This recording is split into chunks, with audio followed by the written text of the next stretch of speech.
કરી ફરી એકવાર પોતાની સામાજિક જવાબદારી નિભાવી છે, જેમાં ગુજરાત ફર્સ્ટે સ્ટર્લિંગ હોસ્પિટલના સંચાલકોની શાન ઠેકાણે લાવી। સ્ટર્લિંગ હોસ્પિટલમાં પુષ્પાબેન દરજી નામના મહિલાનું મોત નીપજ્યું હતું, જેમાં 72 વર્ષીય વૃદ્ધા પુષ્પાબેનને મલ્ટી બીમારીને કારણે હોસ્પિટલ લાવવામાં આવ્યા હતા। દર્દીના મોત થયા બાદ પરિવારને આપવામાં આવ્યું 1,65,000નું બિલ। દિવસ દરમિયાન અન્ય તબીબોની મુલાકાતનો ખર્ચ પણ બિલમાં ઉમેરવામાં આવ્યો। બિલની ચૂકવણી ન થાય ત્યાં સુધી પરિવારને મૃતદેહ આપવાનો ઇનકાર કર્યો। મૃતદેહ આપવાનો ઇનકાર કરતા પરિવારજનોએ હોસ્પિટલમાં હોબાળો કર્યો।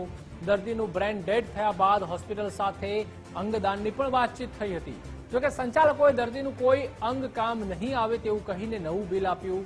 મૃતકના પરિવારજનો દ્વારા હોસ્પિટલ સામે કાર્યવાહી થાય તેવી માંગ કરી છે।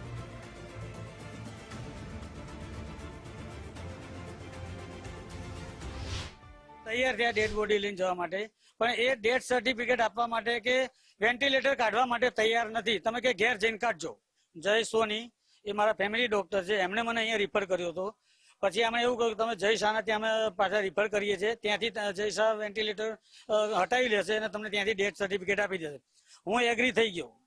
એગ્રી થયા પછી નીચે આવ્યો, હું એમની રાહ વેટ કરતો હતો। મેં મારા મધરના માટે બીજા કપડાં મંગાવી લીધા, હોસ્પિટલના કાઢીને નવા પહેરાવા પડે એટલે કપડાં મંગાયા, અને કપડાં મંગાયા ત્યાં સુધી નીચેથી મને 23,000નું બિલ આજનું આપી દીધું છે। એમનું એવું કેવું કે હજુ મૃતક જીવિત છે, તો મેં કીધું તમે એમની સારવાર કરો, અમારે નથી લઈ જવા। શા માટે તમે અમને કોણ લઈ જાઓ? એ કે બ્રેન ડેડ થયું છે, બાકી બધું ચાલુ છે। તો બ્રેન ડેડ થયું તો ચાલુ કરો તમે।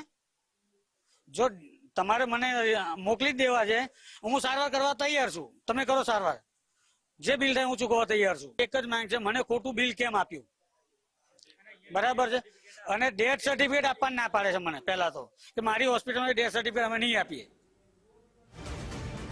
તો ગુજરાત ફર્સ્ટની ટીમે પહોંચીને અહેવાલ દર્શાવતા સંચાલકોને ભાન થયું। અહેવાલ દર્શાવતા જ હોસ્પિટલ તંત્ર પરિવારજનોને મૃતદેહ આપવા માટે તૈયાર થઈ ગયો। મૃતદેહ મળતા જ દર્દીના પુત્ર અને સગાઓએ ગુજરાત ફર્સ્ટનો આભાર માન્યો। કોઈ પણ બેદરકારી સામે હંમેશા અવાજ ઉઠાવતું રહેશે ગુજરાત ફર્સ્ટ। હોસ્પિટલ સત્તાધીશોનો વધુ એક કિસ્સો સામે આવ્યો છે। સ્ટર્લિંગ હોસ્પિટલમાં જે રીતે કડવા અનુભવ થયા બાદ ગુજરાત ફર્સ્ટ અહીં આવી પહોંચ્યું હતું, જે દર્દીના પરિવારજનો માટે, ને ખાસ જ્યારે બિલ બાબતે માથાકૂટ થઈ હતી ને બિલ બાબતે પરિવારે હોબાળો કર્યો હતો, ત્યારબાદ ગુજરાત ફર્સ્ટ અહીં આવ્યા બાદ જે હોસ્પિટલ સત્તાધીશોની શાન હવે ઠેકાણે આવી છે, અને હોસ્પિટલ સત્તાધીશો પરિવારના જે દર્દીના પરિવારજનોને કહી રહ્યા છે કે કોઈ પણ જાતનું હવે બિલ નથી જોતું, આપ અંદર આવો, સમાધાનની માંગણી કરી રહ્યા છે। શું કહેશો ગુજરાત ફર્સ્ટમાં જે અહેવાલ બાદ આ અસર થઈ છે? ગુજરાત ફર્સ્ટ ન્યૂઝનો હું બહુ મોટા આભારી છું કે આ સમાચાર ન્યૂઝ એમને બતાવ્યા બધાને, અને આ પરિણામ એને આવ્યું છે। પણ અમારી હજુ એક માંગ છે કે મારા મધરનું ડેથ સર્ટિફિકેટ અહીંથી આપે ત્યારે જ અમારે અહીંથી જવાનું છે, અને સત્તાધીશો વારંવાર મને અંદર બોલાવે છે। અમારે અંદર નથી જવું, સત્તાધીશ જે પણ હોય બહાર આવીને વાત કરે, અહીંયા બધાની રૂબરૂમાં જ વાત કરે, ઓપનમાં જ।